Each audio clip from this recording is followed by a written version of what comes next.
আসসালামু আলাইকুম দর্শক, আমরা ঘূর্ণিঝড় রেমাল শেষে আমাদের এই কুয়াকাটা অঞ্চলে মহিপুর কলাপাড়া।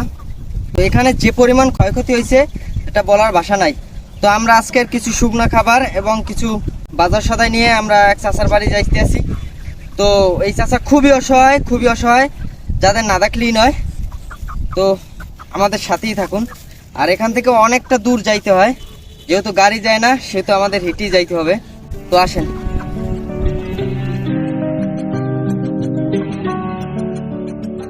বন্ধুগণ, মানে পানি এতটাই তীব্র ছিল, মানে এতটাই বেশি ছিল যে এই দিকের পানিগুলো এখন শুকায় না। এগুলো শুকাইতে অন্তত আপনার এক সপ্তাহ মনে হয় এগুলো শুকাবে না, কি হয় আল্লাহই জানে। আর বাইশ সাইডের যে পানিগুলো আসছে সেগুলো তো ভিডিও আপনাদের দেখাইছি।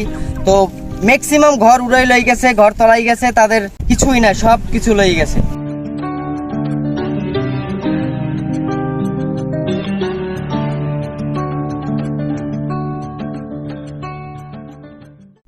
এখান থেকে যাইতে আমাদের জুতো কিনতে হবে, কারণ এই জায়গা দিয়ে যাওয়া যাইবে না, সবকিছু তোলা নিয়ে পানিতে।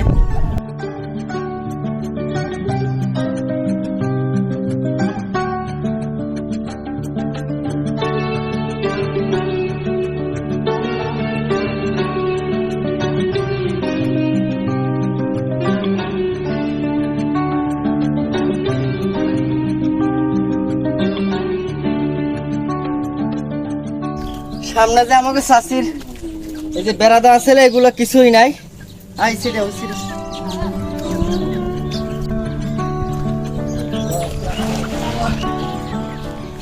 আসসালামু আলাইকুম।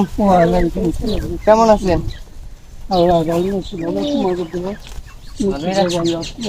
বন্যার মধ্যে কেমন কি আসলেন?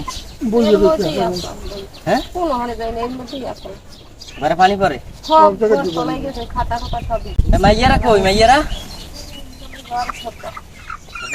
ঘরে। বন্যা বাদলের ভিতরে কি অবস্থা? রান্না বাড়া হয়েছে? অনেকটা দূর আমার হাইটাইতে হয়েছে, কারণ তো সব কাদা না। এখানে শুকনো খাবার নিয়েছি, কি রানছেন না রানছেন কি করছেন না তো কইতে পারি না। এলাম শুকনো খাবার, একটা মুরগি লইয়েছি, আলু লইয়েছি, তেল লইয়েছি, ডাই আর শাক।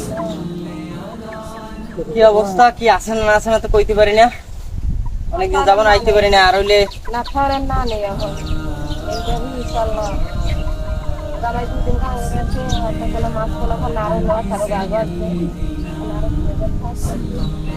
যে পরিমাণ মানে আবহাওয়া খারাপ গেছে, যে বন্যা গেছে, সবকিছু আমাদের ওদিকে অনেক ক্ষয়ক্ষতি।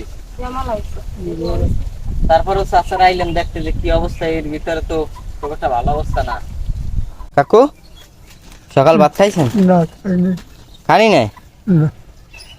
রাত্রে খাইছেন কি দিয়ে? রাত্রে ওই কাল পরশু দুপুরে রাঁধছে, এই দুপুর 5টা সকালে রাইতের খেয়ে খাই ওই আলু দিয়ে আলু ভর্তা।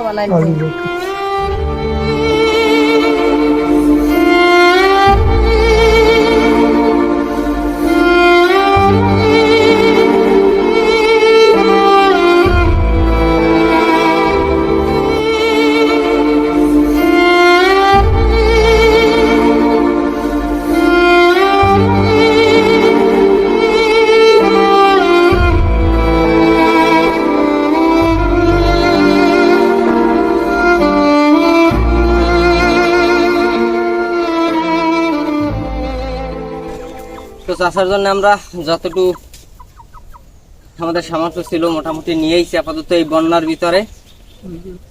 চাষা আসলে খুবই অসহায় মানুষ, তার কোনো ছেলে সন্তান নাই, তার দুইটা মেয়ে মোটামুটি একটা আগে বিয়ে দিয়েছে, পরে আর একটা আমরা কষ্ট মষ্ট করিয়া যেভাবে হোক সরাটরা দেওয়া দিচ্ছি, কিন্তু এখন পর্যন্ত উঠাই নেয় নাই। শুনছি জামাই এই জায়গায় থাকবে, মাশাআল্লাহ। তো তাদের জন্য দোয়া করি। তো যদি ভালো লাগে আপনাদের, আপনারা চাচার দিকে নজরে চাইতে পারেন। এরকম অসহায় মানুষ খুবই কম আছে। কি করুন ঘরে রয়েছি কদিন বস্তা বান্ধি, বস্তা আসপত্রের খুব কষ্ট, আমি খুব অসহায় বুঝেছি।